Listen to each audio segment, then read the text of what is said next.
আবার ফিরে আসলাম আজকে আমরা টাইমস অফ ভার্ব সম্পর্কে একটা সার্বিক ধারণা নেওয়ার জন্য। তো প্রিয় শিক্ষার্থী বন্ধুরা,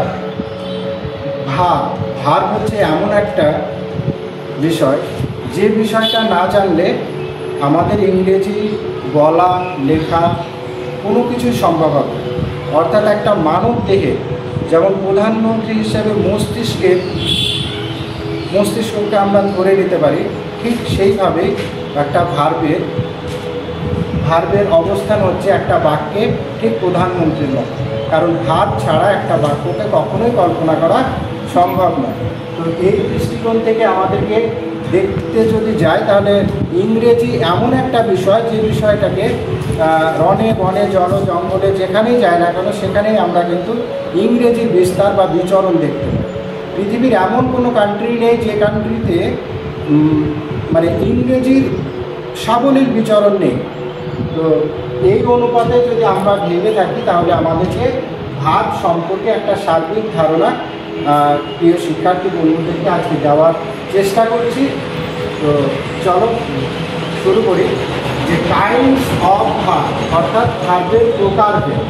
ভার্বকে আমরা দুটো ভাগে ভাগ করে থাকি। একটা হচ্ছে ফাইনাইট ভার্ব, যেটাকে সমাপিকা ক্রিয়া বলে। তাহলে ফাইনাইট ভার্ব, এই ফাইনাইট ভার্ব হচ্ছে বাংলাতে সমাপিকা ক্রিয়া বলে, যা ভার্বের সম্পূর্ণ অর্থ প্রদানে সাহায্য করে। আর নন ফাইনাইট ভার্ব বা অসমাপিকা ক্রিয়া হলো যেটা ভার্বের সম্পূর্ণ অর্থ প্রকাশ করবে না। ফাইনাইট ভার্বকে আমরা দুটো ভাগে ভাগ করি। একটা হচ্ছে প্রিন্সিপাল ভার্ব অথবা মেন ভার্ব। দুই নম্বরে হচ্ছে অক্সিলিয়ারি ভার্ব।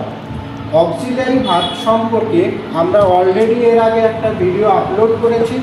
প্রিয় শিক্ষার্থী বন্ধুরা, যদি তোমরা চাও তাহলে অক্সিলিয়ারি ভার্বের উপরে ক্লাসটা দেখে নিতে পারো। আজকে আমরা যেটার উপরে আলোচনা করব সেটা হচ্ছে প্রিন্সিপাল বা মেন ভার্ব এবং নন ফাইনাইট ভার্ব সম্পর্কে বিস্তারিত আলোচনা। তো প্রথমে শুরু করি যে প্রিন্সিপাল ভার্ব বা মেন ভার্ব, এটাকে দুটো ভাগে ভাগ করেছে। একটা হচ্ছে ট্রানজিটিভ ভার্ব, দুই নম্বর হচ্ছে ইনট্রানজিটিভ ভার্ব। তো ট্রানজিটিভ ভার্ব হচ্ছে যে ভার্বটা অবজেক্ট নিয়ে পরিষ্কার সম্পূর্ণ একটা অর্থ প্রদান করবে। দুই নম্বরে হচ্ছে ইনট্রানজিটিভ ভার্ব, যে ভার্ব অবজেক্ট ছাড়াই সম্পূর্ণ মনের ভাব বা অর্থ প্রদান করতে সাহায্য করবে। এবারে আমি দেখি যে নন ফাইনাইট ভার্ব, যে ভার্বটাকে অসমাপিকা ক্রিয়া বলা হচ্ছে বাংলাতে। তো এইটা তিনটে ভাগ আছে। এক হচ্ছে জেরান্ড। জেরান্ড হচ্ছে সেটাই যেটা হচ্ছে ভার্বের সঙ্গে আইএনজি থাকে। তো ভার্বের সঙ্গে আইএনজি, উদাহরণ হিসাবে আমি বলতে পারি যে go plus ING equal to হচ্ছে গোয়িং।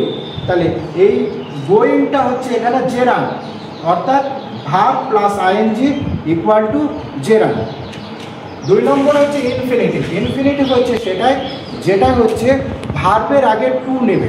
যে ভার্ব আগে একটা টু নেবে সেই ভার্বটাকে আমরা বলতে পারি যে ইনফিনিটিভ, অর্থাৎ to plus verb equal to infinitive. উদাহরণ হিসাবে টু ইট বলতে পারি, টু প্লে বলতে পারি, টু রাইড বলতে পারি, টু গো বলতে পারি। এগুলো হচ্ছে সব ইনফিনিটিভ। নেক্সট হচ্ছে পার্টিসিপল। পার্টিসিপলকে আমরা সাধারণত তিনটে ভাগে ভাগ করি। এক নম্বরে হচ্ছে প্রেজেন্ট পার্টিসিপল। প্রেজেন্ট পার্টিসিপল হচ্ছে ভার্ব প্লাস আইএনজি। এইটার আকার অনেকটা জেরান্ডের মতোই। জেরান্ড ভার্ব প্লাস আইএনজি যেমন, তেমনি প্রেজেন্ট পার্টিসিপলও কিন্তু ভার্ব প্লাস আইএনজি। নেক্সট হচ্ছে দু নম্বরে পাস্ট পার্টিসিপল। পাস্ট পার্টিসিপল এটা আমরা কিন্তু সবাই জানি, কারণ ভার্বের তিনটে রূপ যদি আমরা ধরি, তাহলে একটা হচ্ছে প্রেজেন্ট রূপ, একটা পাস্ট এবং একটা পাস্ট পার্টিসিপল। তো পাস্ট পার্টিসিপল হচ্ছে ভার্বের 3 নম্বর রূপ, যেটাকে আমরা সংক্ষেপে ভিভি বলে থাকি। তো সেই অনুপাতে আমরা ডুয়ের থার্ড ফর্ম, যেটা ফার্স্ট পার্টিসিপল নামে পরিচিত, ডু ডিড ডান। তাহলে ডান হচ্ছে এখানে পাস্ট পার্টিসিপল। নেক্সট 3 নম্বর হচ্ছে পারফেক্ট পার্টিসিপল। পারফেক্ট পার্টিসিপল হচ্ছে যেটা হ্যাভিং ডান, অর্থাৎ হ্যাভিং এর সঙ্গে ভার্বের V3 অর্থাৎ পাস্ট পার্টিসিপল ফর্ম থাকবে, সেটাই হচ্ছে হ্যাভিং ডান, অর্থাৎ সেটাইকে বলা হবে যে পারফেক্ট পার্টিসিপেট। আজ এই পর্যন্তই। হ্যাঁ শুরু বলেন। প্রিয় শিক্ষার্থী বন্ধুরা, যদি আমার চ্যানেলটি ভালো লাগে তাহলে লাইক, কমেন্ট, শেয়ার করে।